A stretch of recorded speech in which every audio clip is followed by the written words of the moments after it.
For those of you who have listened to me complaining in the past about my internet at home, or sometimes lack of, I sort of was searching around and dug and found Tim Scoggins, who's been pretty involved in trying to figure out how we can make our situation better in southwestern Vermont.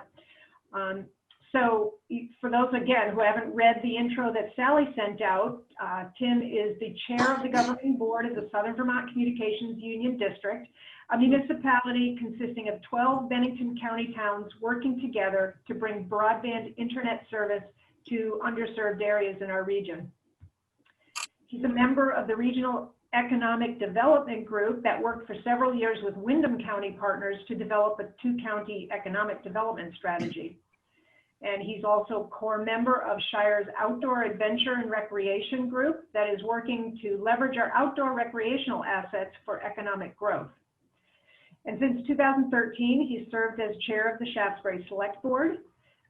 But before retiring and moving to Vermont in 2010, he worked for Applied Research Labs at the University of Texas at Austin, doing research in underwater acoustics for the Navy, which also sounds pretty interesting. I'll introduce Tim. Thank you. Thank you. Thanks for having me here today. I'm going to talk about the Southern Vermont Communications Union District, what it is, why we're doing it, and where we are today. What we are is a task force. We're actually a formal municipality now that's working to bring high-speed internet service to underserved areas of Bennington County. We have in our district, most of the towns in Bennington County, you see them listed there. We're missing just a couple, Winhall and Landgrove we would like to get. If anybody has any connections there with the select boards, we've had a difficult time making contact with them, but we'd like to have them join us. A couple other towns in Bennington County like Reedsboro and Searsburg are in an adjacent county in Windham County's Communication Union District. So before you know it, I believe every town in the state will be in one or more communications union districts. There are currently, I believe, 5, and any minute now there's likely to be 9, covering just about the whole state. Just so you know, if you get somebody knocking on your door and asking you if you want to sign up for Catamount Fiber, that's us. That's our business name. We're in the process of rebranding to be called Catamount Fiber because we will be soon embarking on a pre-subscription campaign, and we want a more recognizable name. So what is a CUD? A CUD is a governance structure like a water district, allowing towns to pool resources to attack the rural internet problem. It's an idea is that you cluster towns together and you build networks together rather than each town trying to attack the problem on its own. And what we in Southern Vermont CUD and all the other CUDs are doing is trying to repeat the demonstrated success of EC Fiber and ValleyNet in East Central Vermont, which was the first CUD that formed some 10 years ago or so, and it's been a huge success. So EC Fiber started out the East Central Vermont Telecommunications District. They are now up to 24 towns.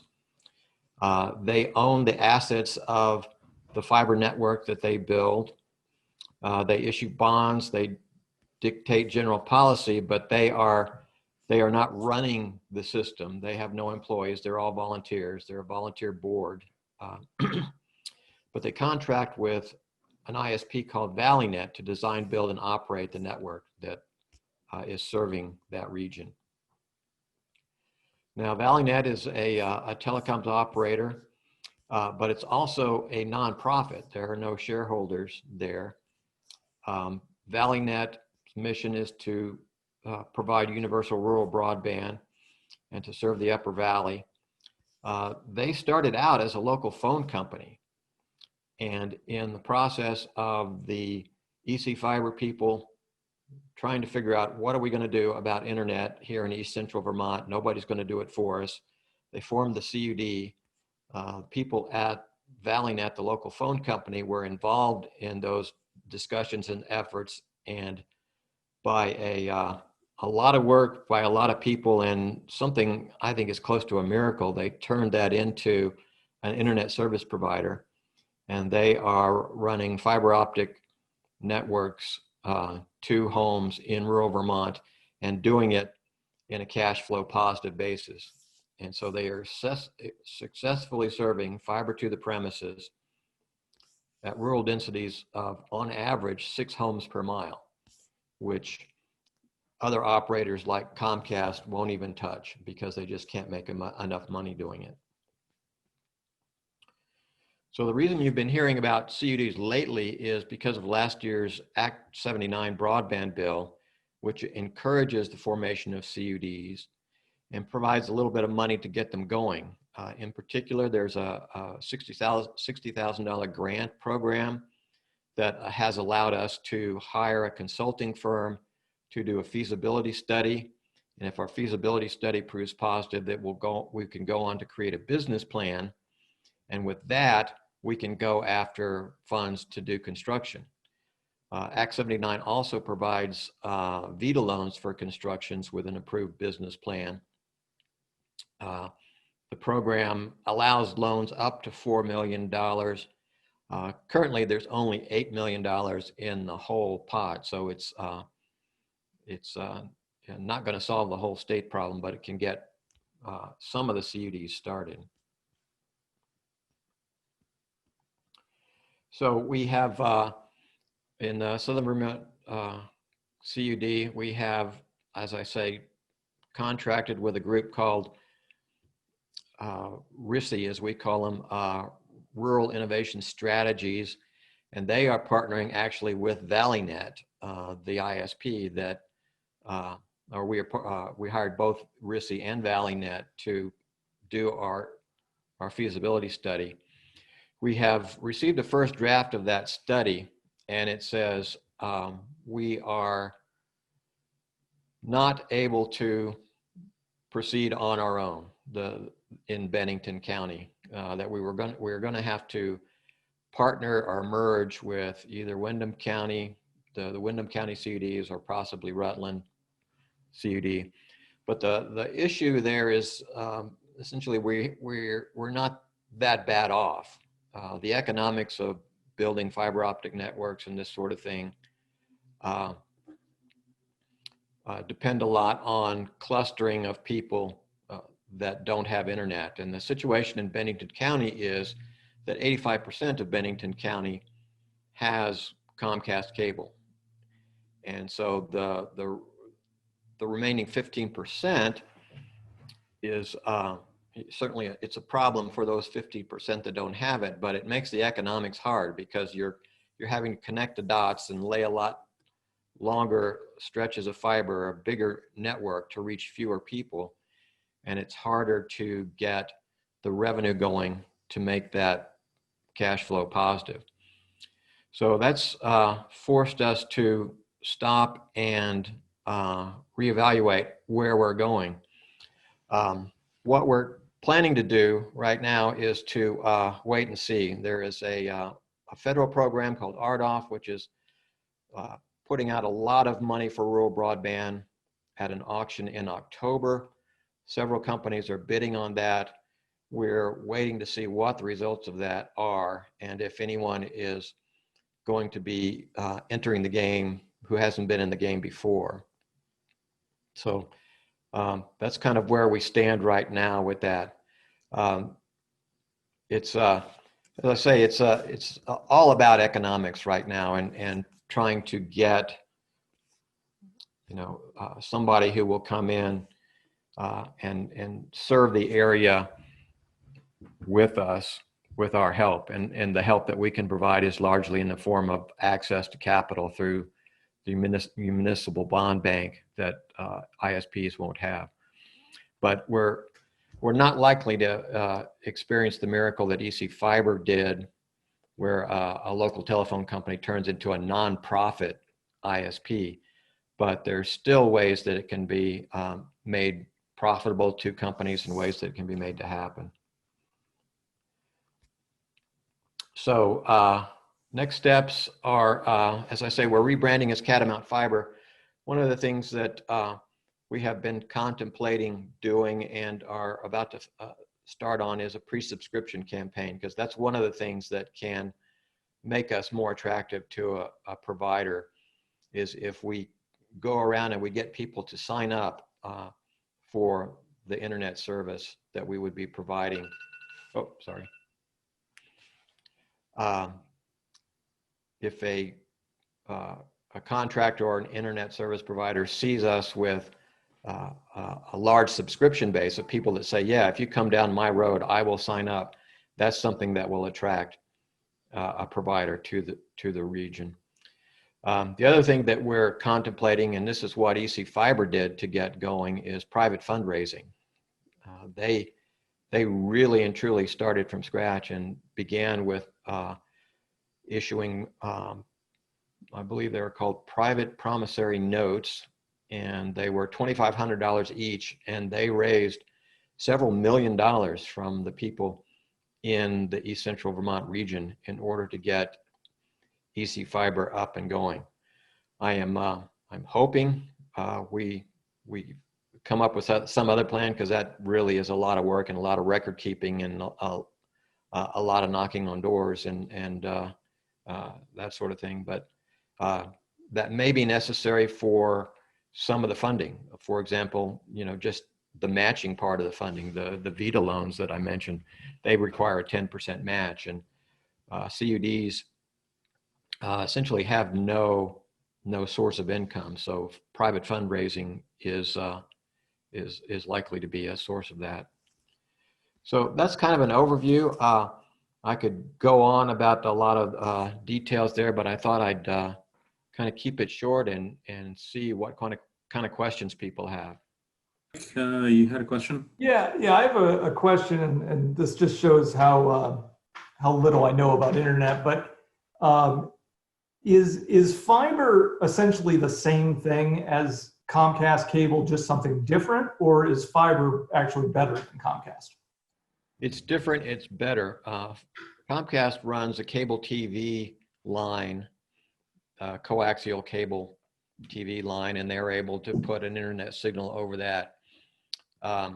Typical speeds on that are 25 download, 3 upload. All these units are in megabits per second, which has traditionally been fine for internet, because most of what we do on the internet is downloading. But as we are all doing right now, more and more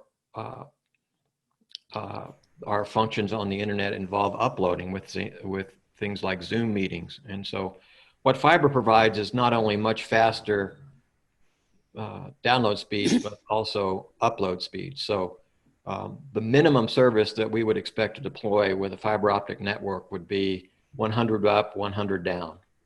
And in fact, the Act 79 calls on CUDs to seek to provide symmetrical service when they deploy this.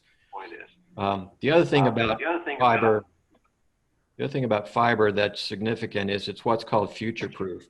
Whenever you deploy fiber optic cable, you always deploy more than you need right now, just because the main expense is in getting the workman out there and attaching it to the cable in the first place. And when they lay fiber, they lay way more capacity. Every piece of fiber in the world right now is way more capacity than anyone has thought about using for the next 100 years, just because fiber carries so much information in both directions. So if you deploy fiber, you're solving your internet problem for the foreseeable future. Yes, Kristen. I have so many questions, I have to limit them. You said the current study you've done now wasn't feasible enough, and you might have to look to Rutland or Windham. is that being done at the same time as you're sort of waiting to see what the federal money's doing while you're doing the potential subscriptions? I mean, are you waiting? Is it one at a time, or are you kind of doing everything at once? We're doing everything at once. We have been talking with Rutland, with the Windham County people since the beginning, because a lot of us have always felt that a two-county solution is the right answer. And as you mentioned in my introduction, I have been working for a couple of years on a two-county economic strategy. So a lot of us are thinking along those lines already. And I have regular talks with the CUD people in they're called the Deerfield Valley Group, the Rutland Group. We haven't signed anything on the dotted line yet because we're still exploring options. They also want to see what happens with the release of federal money. They are a few months ahead of us in terms of the feasibility study, and their feasibility study told them they could proceed on their own, and they're considering that an option. Their feasibility study also told them they would do better to team with us because the economics get better the more people you have.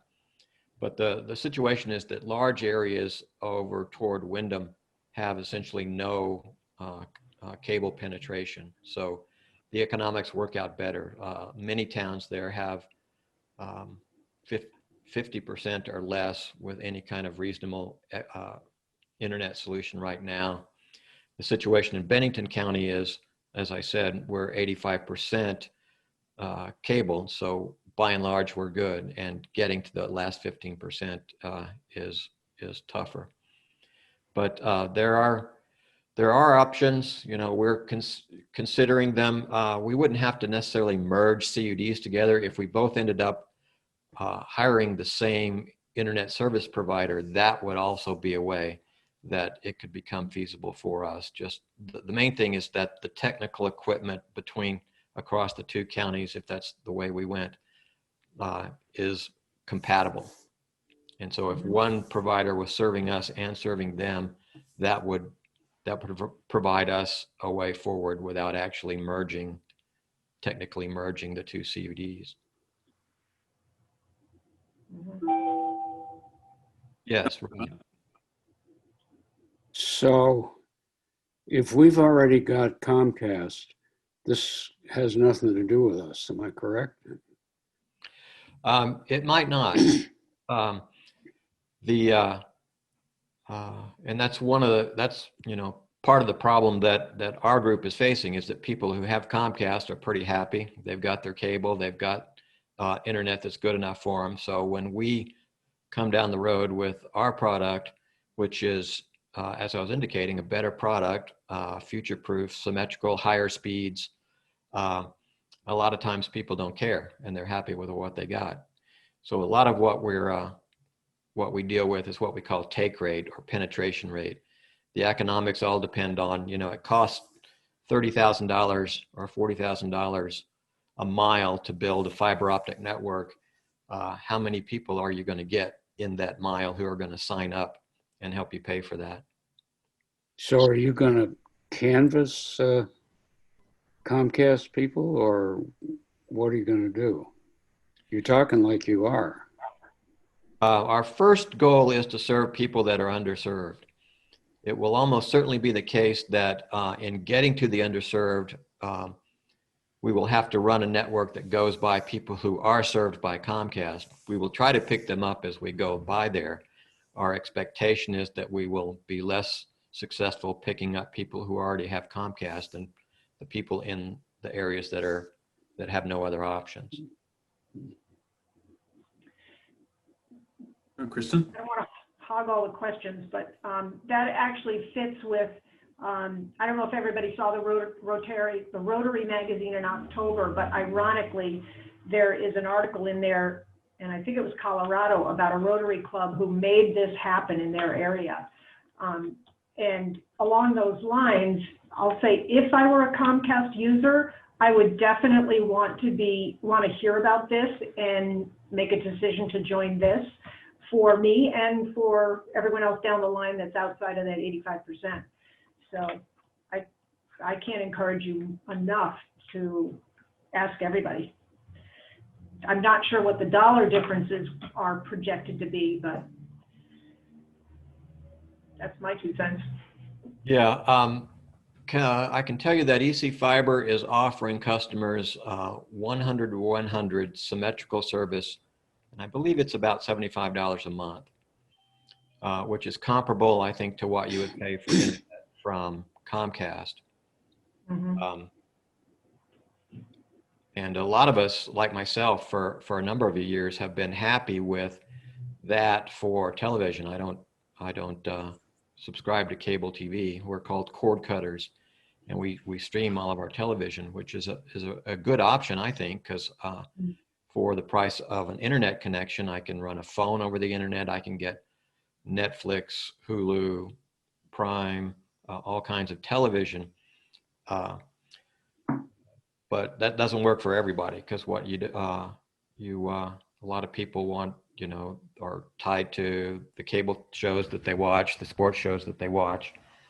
There are streaming options as well, but it's just sometimes hard to get people to change. They're used to that cable box and they know how the remote works, and they're happy with that.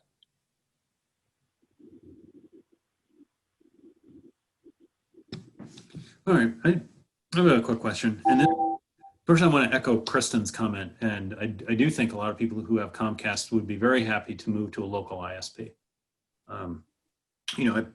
Comcast customer service is not the greatest, and it would be nice to, support a local ISP just as an alternative to the big ISPs, absolutely. About 8 years ago, the state of Vermont ran, I'm sure you're familiar with this, the Fiber Connect high-speed fiber network that was managed by the Department of Libraries to a number of libraries throughout the state. And so there is precedent for a high-speed fiber optic network deployed throughout the state from a centralized, it's not an ISP, but I'm assuming there's an interconnect to a top-level ISP. To what extent could an existing ISP, like the one in Eastern Vermont, simply come in and run fiber optic? I mean, is that feasible to, as you said, to attract an existing ISP rather than having to do the fundraising and creating a new local ISP? Yeah, most likely what will happen is we will, if this happens, if it works, we're going to attract an existing ISP. Carol Monroe, who is currently the CEO of ValleyNet, the nonprofit ISP that made the EC Fiber miracle, she has told us it's just too expensive and too hard to start an ISP from scratch. You have to, each one of those bucket trucks that raises up and helps the workers put a wire on a pole, those are each at least $100,000 a piece. You have to have a call center to deal with customer service, all those things. It's just too expensive to spin it up from scratch. And that if it's going to work, it's most likely going to be an existing ISP that comes into the area.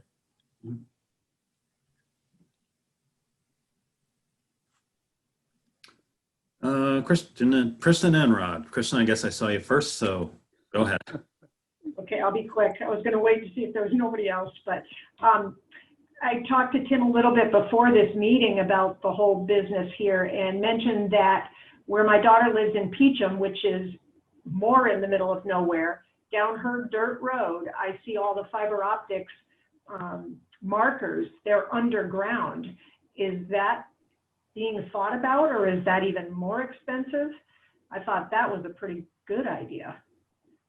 Underground is always more expensive, and so we're almost certainly talking about putting on poles.